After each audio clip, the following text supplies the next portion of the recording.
Good morning, friends. How you doing? This is Coach Ernie, and this is the 0DTE morning market analysis here on this shortened trading week. Of course, Good Friday is coming up, so we only have today and tomorrow.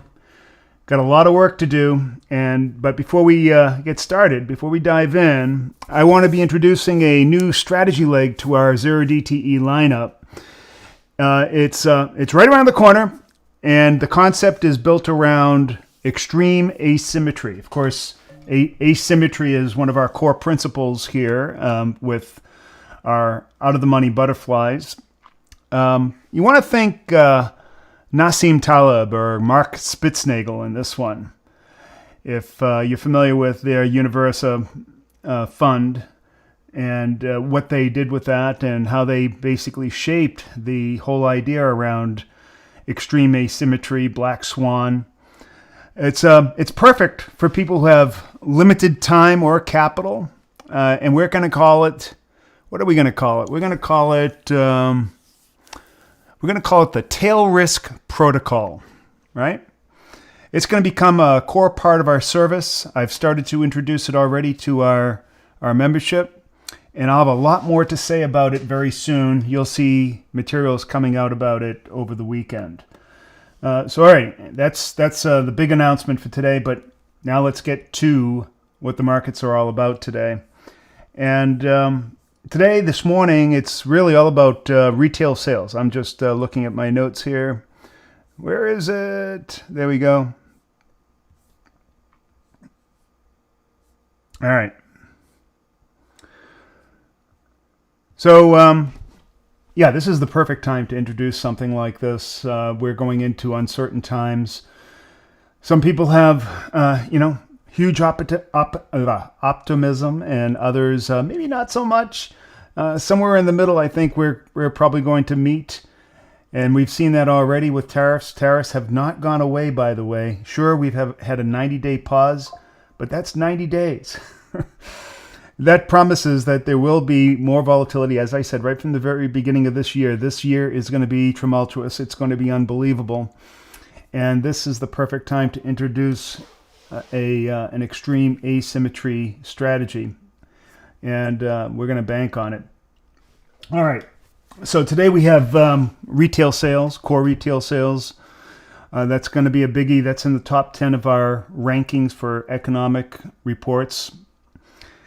We also have Jerome Powell speaking later today, and I'm almost positive that the lack of movement that you saw over the past couple of days is the market in anticipation of those two events, mostly Jerome Powell.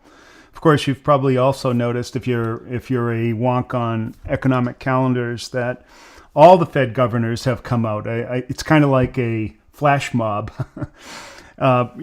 Basically projecting what their new narrative is.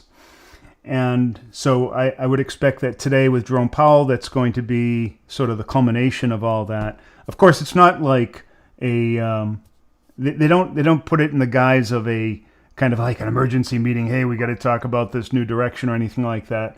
He is addressing the Economic Club, I believe it is. Let's see what it is. It's called. The Economic Club at Chicago. Now, of course, it's a scheduled meeting, but the media will be watching that like a hawk for every single syllable that he utters. And there is likely to be some Q&A there that he'll let some of their ideas out, and whether or not, or what their disposition is on the tariffs, because they've been really quiet on that. And I'm sure that there's going to be some political tug of war. I guess that's the best way to look at it. This sort of control for economic power between the administration and the Fed, which is kind of weird. But that's great for us, and it's great for us. Especially, this is great for our time to introduce the tail risk protocol. So. That's what I see what's happening or coming up. Of course, we still have the tariff negotiations with China and the Ukraine-Russia negotiations that are going on. I don't know that there's been any real developments overnight. Let me just check. And there we go. Nope, nothing yet. Let's see. Oh, wow. Overnight, U.S.-China trade talks have faltered. New U.S. tariff threats emerged after China resisted tech transfer concessions, reversing earlier optimism. I did hear that there was something about auto tariffs that the U.S. is going to put some leeway on to help the overall auto manufacturing sector. So this is a medium-high impact. Let's see. Of course, Fed Chair Powell will speak today amid a week of multiple FOMC speeches. Like I said, it's a flash mob. Markets are eager for clues on rate policy, especially with mixed economic data and today's retail sales looming. This impact could potentially be very high. That's going to come on at 1:30 p.m. today. At the top of the list, of course, is retail sales. That'll be coming out in about 34 minutes. So what we're looking for then is a big ass fly trade. We'll see how that's going to pan out in just a second. I want to go over some of these other things. Of course, Ukraine. I can't talk this morning. Ukraine-Russia ceasefire negotiations have stalled. Man, everything's going wrong now for the Trump administration. Let's hope that they can get a hold of things. But from a volatility standpoint, and you can see the reflection of that in the market this morning. Market sentiment and economic context. Recession fears linger. Atlanta Fed's GDP now model forecasted a 2.8% Q1 contraction. Whoa. For April. That's pretty nasty stuff there. All right. Yep, those are all my notes for this morning. Let's get on to what we're here for. Well, mainly here for, and that is our market report. Oh, wow. I just noticed that volatility has definitely surged this morning. Not a huge amount. I would say about, looks like about 5%. So let's get on to the charts. Oh, I did it right this time. Yeah, so yesterday we had delved deeper into the Goldilocks zone at 28.21, but right now we're flirting with re-entering chaos at 31.55. As you see here, my chaos zone, Goldilocks zone demarcation is at 32, the line of demarcation. It's not really a line. You got to put it somewhere. That's where I put it. But we're right there on the edge. That means that we're looking at much wider flies. We'll go take a look at the big ass fly here. Hold on. Do I have this set up? I don't. Well, anyways, the big ass fly this morning, I'm sure, is in the, I would say the 13 to 15 range. I can't believe I didn't have that set up. But anyways, let's move on to our next directional bias. We still have a directional bias of up, although you can see that we're kind of waning. This is a very important level here at 55.10 or so. We're trying to break out of this huge volume well. You can't see it here. You'll see it in the next chart. But every time we've come up against it, we've found extreme resistance. So let's take a look there. Volume profile, you'll see exactly what I'm talking about. Right here is a big major node that we're trying to enter, and this is the volume well right here that we're having trouble escaping, and now we're slipping deeper into it. So this is significant. I mean, if we find our way going back down to this volume node down here, and the market finds some relative value or safety there, we may end up there for a little bit, and that's going to increase the volatility in the market, which is all good for us. So premiums will be delayed, and options will get fattened, which makes a great environment. Now, of course, we're going into this 3-day weekend, so anything can happen. That's the cool part.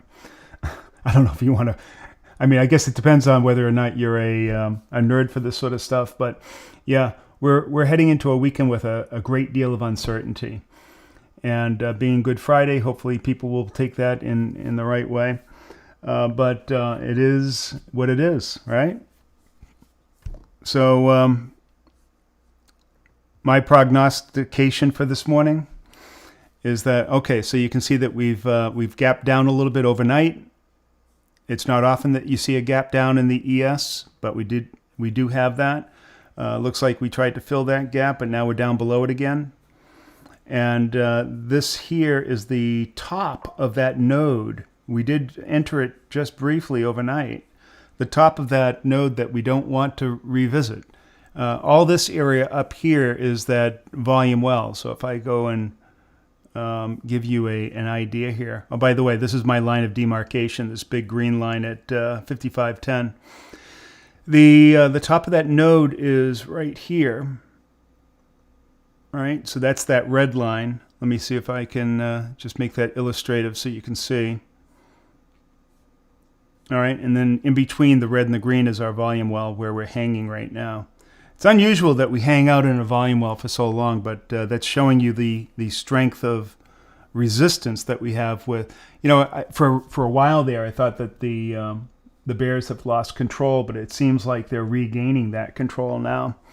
And we did have a really good move off the bottom here, good 5% move, and the bulls were seemingly in control, but now we're having a hard time just breaking out into here to, and that makes sense with the tariff talks stalling and the Ukraine-Russia ceasefire talks having some problems.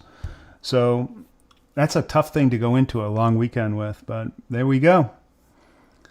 So there's my analysis. What does that all mean? Let's go back to the big head.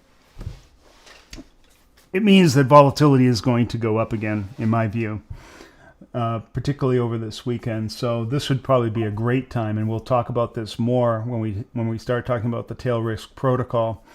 What type of trades that we're looking to put on to capture these potentially systemic existential events.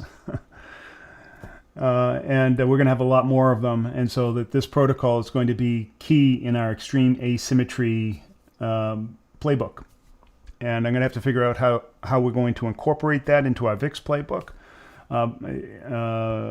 It's probably separate. So we'll put up a separate indicator for that. And it's a very different strategy, unlike our 0 DTE day trading strategy.